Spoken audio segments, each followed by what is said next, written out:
If you think I'm too old for this fight, you need to come tell me in my face. Whoa. It's amazing they got paid so much money for that. $25 million and $40 million? I think 20 and 40. Yeah, I think that's what I'd heard. You know, which I'm happy Mike got the money, and I'm happy that he didn't get hurt. That was my fear, that it was going to be a real. Mike Tyson accidentally spilled the truth on Joe Rogan's podcast, and it was both hilarious and embarrassing. Remember that rumor about a scripted fight? Well, it wasn't just a rumor. While passionately talking, Tyson unknowingly let it slip, pretty much confirming that the match was staged, just like fans suspected. I understand it was a big nostalgia hit. It got our attention. It was a big financial promotion for everybody, and it actually worked. Now, the fight was absolutely terrible, and it feels like Paul was holding back his punches. At times, Mike Tyson was holding. Yes, the legend himself admitted it, and the backlash from fans and fellow boxers has been intense. For those who grew up watching Tyson rule the ring, this revelation hit hard. The unstoppable force of boxing had shown his vulnerability. But doesn't that make him more human?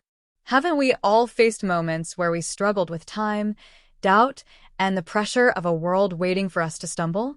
Tyson's honesty reminds us that even legends are not immune to life's challenges. Childhood. Truly, when I was a kid, when he was the champ, it was like people don't understand what a champ he was. Like he wasn't just the heavyweight champ of the world. He was an executioner. Tyson revealed that the real fight wasn't just physical, it was emotional. After almost 20 years away from professional boxing, stepping back into the ring was a massive challenge. I had 8 blood transfusions, he admitted, his tone heavy with the weight of the truth. In that moment, the bravado was gone, replaced by raw vulnerability.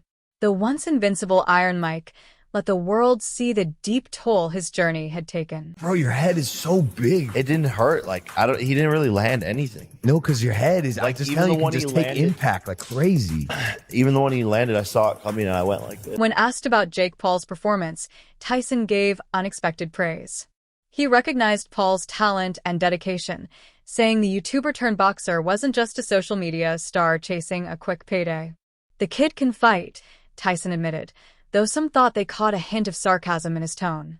Experts, meanwhile, have been weighing in with their own takes. A fucking 58-year-old, what am I going to do? Give you credit because you didn't do it that badly. Like, it's not really that honourable, but I was pleased that Mike Tyson seen the fucking final bell, because just for his own manly pride, you know what I mean, to just say, yeah, I fucking stayed in there with him. I didn't go down. Then came the inevitable question. Was the fight scripted? Scripted. Is this rigged or not rigged? See how hard Mike punches? Everyone thinks that Mike is like toying with him, like Jake Paul is Mike's prison. At first, Tyson dismissed the rumors, calling them nonsense. He claimed the viral audio of Paul allegedly saying, "I got your money," was taken out of context. But skeptics weren't buying it. The fight's slow pace and Tyson's reluctance to throw his iconic uppercut raised eyebrows. Critics argued it felt more like a staged show than a real fight.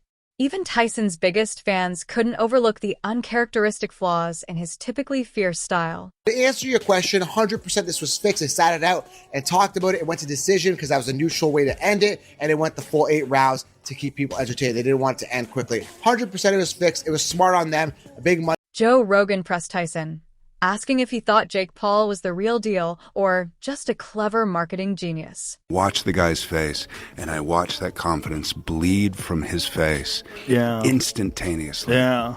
He had absolutely lost the fight long before Mike had ever gotten in. I watched his confidence fade instantly, Tyson said, reflecting on Paul. He lost the fight long before I stepped in the ring. Ever the realist, Tyson admitted Paul's talent for selling a fight was undeniable. That's half the battle these days, he noted, hinting at how boxing now blends showmanship with skill.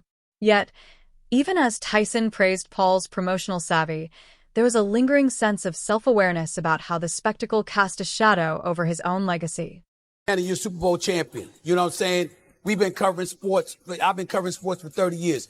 It's one thing for an exhibition here, there, whatever.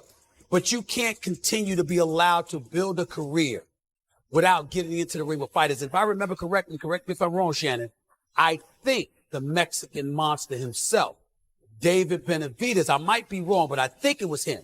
He said, I'll fight him. Now, this is a man that fights at 168, Molly. Jake Paul was in the ring at 228. For fans of the once dominant champion, Watching Tyson struggle in the ring was tough to watch. His movements were slower, his punches lacked the power they once had, and his energy seemed drained. The fight was a harsh reminder that time catches up with everyone, even Iron Mike. Many fans were left wondering why he took the fight at all. Was it a last-ditch effort, a need for money, or just the pull of the spotlight one more time? Whatever the reason, the result was a sobering wake-up call. The criticism didn't stop with Tyson. Jake Paul also faced his fair share of backlash. He was walking with a cane just like a year and a half ago. Yeah, but he was really out of shape. Bad sciatica. Bad sciatica? Yeah. Oh, I didn't know that. Yeah, real bad. It wasn't that long ago that he was, I mean, when I first met him, he was very, very heavy. He was not working out at all. And I asked him, how come you don't work out? He goes, I don't want to ignite my ego. To accuse Jake Paul of holding back, suggesting he could have ended the fight if he chose to. The leaked audio clip only added more fuel to the fire, with some seeing it as proof that the fight was just a cash grab. Social media exploded, with hashtags like #unscriptedfight trending as fans broke down every moment of the match. While Paul's supporters argued that his rise was bringing fresh energy to boxing, many saw it as a betrayal of the sport's integrity. No, listen to what I'm saying. I'm saying he was in the ring at 228, and you got a cat 60 pounds lighter than him saying, I'll fight you. You know why? Because what they're saying is, when you going to fight real box? The fight's ending, with Jake Paul bowing to Tyson in an awkward gesture of respect, left a bad taste for many. The crowd's boos echoed the feeling. This wasn't the Mike Tyson fans remembered. The man who once struck fear in his opponents now seemed like a shadow of his former self. Tyson admitted that losing in front of a packed stadium was humbling, but he still believed stepping back into the ring was a victory in itself. Despite the controversy, one thing was clear. The fight was as much about entertainment as it was about boxing. Tyson's decision to take part in such a spectacle raised concerns about the future of the sport. As crossover and celebrity matches continue to rise in popularity, the line between real competition and staged drama gets blurrier. For Tyson, the fight was a gamble, a chance to reclaim part of his legacy, even if it meant risking public criticism. Oh, he's 58. No, that's not what this is. This was not some a celebrity. This was not for some charity. No. We're going to do this. And Jake Paul, they asked Jake Paul, did he take his foot off the gas? Stephen A., this is what he said. Yeah, definitely a bit. I wanted to give the fans a show, but I didn't want to hurt someone that didn't need to be hurt.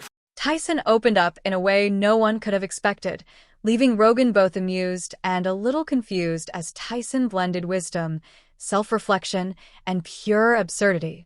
First, Tyson revealed his not-so-secret secret: psychedelics. And not just a little dabbling, he dives deep into the world of mushrooms. I take enough mushrooms to kill an elephant, Tyson casually admitted, as if he was talking about the weather. Rogan, known for his own interest in altered states, seemed curious but cautious. Tyson, unbothered, went on to explain how these psychedelic journeys help him connect with the universe and even see God. Yes, God in colors. You can only imagine Rogan trying to keep a straight face while processing that one. Jacked and in shape, and he looked, it was super intense. Yeah. And he was just like ready to go, and it was terrifying. It was like, and Jamie. Wait, when was this? A few years ago. 4 years ago? 4 years ago. Then came the life advice, with Tyson dropping nuggets of wisdom like a Zen master. If Zen masters were built like tanks and had a lisp, he declared that love isn't about control but surrender. This, from the same Mike Tyson who once owned pet tigers and had a history of very public chaos. Yet here he was, talking about emotional vulnerability like a lovesick poet. Rogan, trying his best to take Tyson seriously, offered his usual, that's deep commentary, though it was hard to tell if he was genuinely buying it or just being polite. But Tyson didn't stop there, oh no. He started peeling back the layers of his past, like a man who had finally decided that brutal honesty was now his thing. Be alive and be a kid during the time where he was the champion to understand what he was. Because there was, after Muhammad Ali, Larry Holmes was a great fighter, but no one liked him because he beat up Muhammad. Tyson opened up about his younger self. Wild, reckless, and completely self-destructive.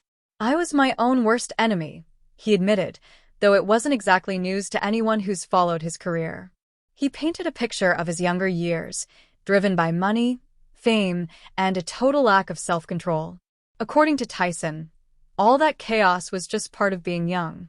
Because, sure, every young adult spends millions, owns pet tigers, and throws extravagant parties. Totally relatable, right? He retired, then there was just like a series of boring champions. Like no one cared about the heavyweight division at all. Yeah. No one cared. Then came the real existential bombshells. Tyson started talking about legacy, declaring, "It doesn't matter. We're all going to be forgotten." This from a man whose name is practically synonymous with boxing. The idea that Tyson, the legend, the icon, could dismiss legacy like an old pair of gloves was both profound and absurd. He followed that up by saying he's made peace with death and even finds it beautiful. Rogan, perhaps unsure whether this was a cry for help or just another Tysonism, nodded along like a therapist trying not to spook his patient. But Tyson wasn't done. He dove into his thoughts on fear, how it once controlled his life, and how he's learned to overcome it. For a man who spent decades terrifying opponents, the irony wasn't lost. Tyson explained that fear is an illusion, something we create in our minds. Deep stuff, sure, but coming from the guy who bit someone's ear off, it was hard to ignore the irony. What made the episode so memorable wasn't just Tyson's revelations, but the way he shared them. He didn't sugarcoat anything.